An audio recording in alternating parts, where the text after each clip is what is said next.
But I'm delighted to be here this morning to introduce to you the findings of our national survey. It's the first survey that we've done. So you're here at launch of the results of that survey. And I think doing research is just so exciting because you don't know what you're going to find out. But you're going to find out new things that no one has ever known before. And we've actually achieved that with the survey. And I'm going to share some of the findings with you now. And they will also be in the next newsletter that will be coming out at the end of the month. So all of you, whether you're the patient or whether you're the supporter of the patient, make sure you're all actually signed up as members of CLL Support, because that way you'll get your own direct email telling you more about the results.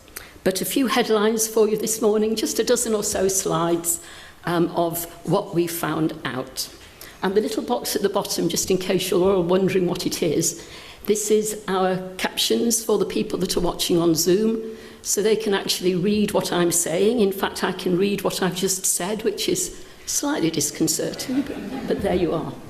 So, the survey. We had over 700 responses, so a fantastic number. That picture in the corner is what Google tells me 700 people looks like. So I thought you ought to get a feel of the scale of the number of people that replied. Most were patients, but 46 were partners or carers or close friends. More women than men replied. Now this is really interesting because 62% of the people diagnosed with CLL are men, 38% are women, and yet we actually have more women than men, both replying to the survey and also as members of CLL Support. So this is one of the interesting findings. You've got an indication here of the age range. So the most popular age was in the 60s, followed slightly by the people over 70, and then a minority, less than a quarter, under 60. And absolutely the vast majority described their ethnicity as white, but that very much does reflect our understanding of what the demographics are of people with CLL. So, what was your current situation, the 702 of you? So 58% of you were on active monitoring or watch and wait, or call it what you want. 27% of you were on treatment, 15% in remission, and we didn't find any differences according to your age or your gender or your geographical location. That was pretty much the same across the country. Your diagnosis. So this was an interesting one. Just 21% of the respondents were diagnosed because of specific signs or symptoms. So that means that the vast majority were diagnosed incidentally when seeking other treatment. I mean, I had blood tests before a knee replacement in 2009, and then blow me, I had to have my operation delayed because of the diagnosis.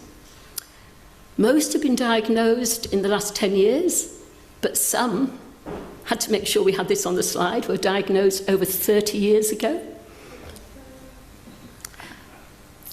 As of now, 45% of you said you didn't have any other particular health conditions.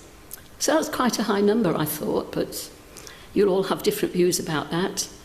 And then overall, we were asked you lots of questions about how satisfied you were about various things. And the overall satisfaction with a whole range of issues around diagnosis was around 7 out of 10. So going on to the current signs and symptoms that you explained, so this is another really interesting figure. So whether you were in remission, on treatment, on active monitoring, 56% of everybody mentioned fatigue as the most obvious sign or symptom that they were coping with, over twice the mentions of any other symptom. And we've actually already sharing that with CLL, the CLL Forum, because we feel this is an area worthy of further exploration. And this is an interesting one. Those of you in remission noted fewer signs or symptoms. So that's just, you can work out what that might mean in all sorts of ways. I just think it's really interesting. And then if you looked at what had the most impact on your day-to-day getting on with things, anemia, fatigue, getting infections, a high temperature, they were the things that scored most highly. Then we asked you about the impact on your quality of life. So both before COVID and then after COVID. So before COVID, people were more affected emotionally than physically. This was what you were saying to us. So a difference, slight difference, not too high. They're both now higher, 6.1 and 5.9 out of 10. Both the emotional and physical impact have both gone up with COVID. Overall, the impact that you described to us, you described as greater if you were a woman than if you were a man. And what's really interesting is that the impact is much greater for the supporters of people with COVID than it is for the patients. So just look at these figures. Physical impact, 7.3 for the supporters compared with 5.8. And the emotional impact, 8.1 out of 10 compared with 6. So this is really interesting for us to know and work out what we can do about that, because as a charity, we're here for patients and supporters of people with CLL or SLL. So that's very much our remit, and so we're working out what we can do about that. Then some issues around treatment that you told us about. So I was surprised by this figure. 3/4 of you have your treatment in hospital. So a minority have your treatment in any other place, and an even smaller proportion through your GP. So some people might also have treatment from their GP if they're primarily treated in hospital. But I mean, I'm treated by my GP, or I do a blood test every 6 months through my GP. I just assume that happened with everybody. Well, it doesn't. 3/4 of you are being looked after in a hospital. The good news following on from that is that when we asked you what you thought about the people who were giving you your care, the consultants and the clinical nurse specialists rated more highly than GP nurses and GPs, but those are the people that most of you are seeing, are the consultants and the clinical nurse specialists, so that's good. The most common treatments, there had to be a tongue twister in here, so the most common treatments today are venetoclax and obinutuzumab, and acalabrutinib, and previously it had been FCR, and this just shows the trajectory and the treatment pathways available to people with CLL. There's no saying what's right or wrong or what's best. Everybody's different, but we did see a trend in what treatments people were having now compared with the ones they were having a few years ago. And then this is one for like more thoughts from you on. Those on active monitoring feel less well informed than those who are either on treatment or in remission. And it might be that those on active monitoring don't feel they need to be any more informed. They know all they feel they want to know. Or it might be that there is an unmet need that we ought to be doing something about. So that's another point that we're thinking about. Vaccinations. So well done to all of you. As of May 2022, virtually everybody had had 3 COVID vaccinations and the booster. And also virtually all of you had had a flu vaccine in the previous 12 months. 47% had had Prevnar 13. But all the other vaccines we asked about, particularly those around pneumonia, the take-up was always less than 25%. So this is something that, again, we're trying to do something about. We're in particular talking to the CLL Forum about how can we get the word out there about what vaccines we ought to be offered. And then about COVID specifically, 30% of those who replied had had COVID, so just under a third.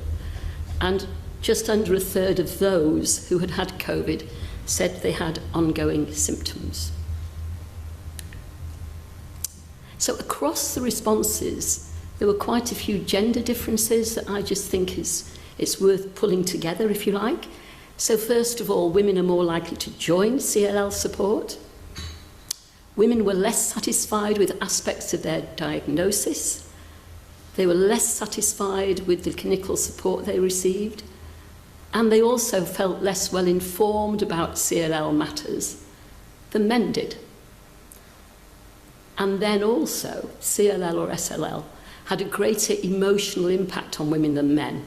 So 6.8 compared with 5.5. So there's a clutch of results there that if you put them together, you're thinking, well, actually, there's an interesting story to explore behind these figures, not just from a woman's point of view, but from a man's point of view. So what more can we be doing to make sure we're getting the information out to men who have been diagnosed with CLL or SLL, whether or not they choose to join CLL support? And of course, we had to ask you, what do you think about CLL support? So nearly all of you who replied were members of CLL support. Your awareness of what we did was good, so well read, well studied. Very impressed with you all. Men were a bit more likely to have accessed the newsletter, and women Health Unlocked and the helpline, so just interesting figures. Across the board, that we had a consultant who helped us with this. She just couldn't get over it. This was her main finding from, never mind all those other things I've told you about that are really important. Her main finding was that the levels of satisfaction across everything we did was way up above 90%. So she was really, really impressed with us. So we felt, well, this is quite good. This is working, this patient-led charity. So here we are, and that's what you said about what we're doing. So the next steps, we're sharing the results with members of the UK CLL Forum. In fact, Mark was doing that just a week ago now. The trustees are considering what further actions we're going to take in response to the feedback. In fact, we were doing that yesterday, just down the corridor from here, where we had our trustee meeting. So, and then we're also planning to repeat the survey in due course. So we'll be looking at doing it again, asking very similar questions, so we can see what the trend is like as we moved forward. And very much I want to say thank you to everybody that took part. I mean, you start any piece of research, you send out your questionnaire, and you're completely dependent on people filling it in and replying. And we spent absolutely ages with the questionnaire, making it shorter. Every extra question you ask, you'll have people that think, oh, I'm fed up with this, I'm not going to finish it. So we tried really, really hard to make the questionnaire one where the answer to every question mattered to us as trustees. And I think we've achieved that, and we got a fantastic response from you. So completely delighted with that. And I think my next slide is just a subliminal continuing marketing of CLL support. So I'll stop there. Yes.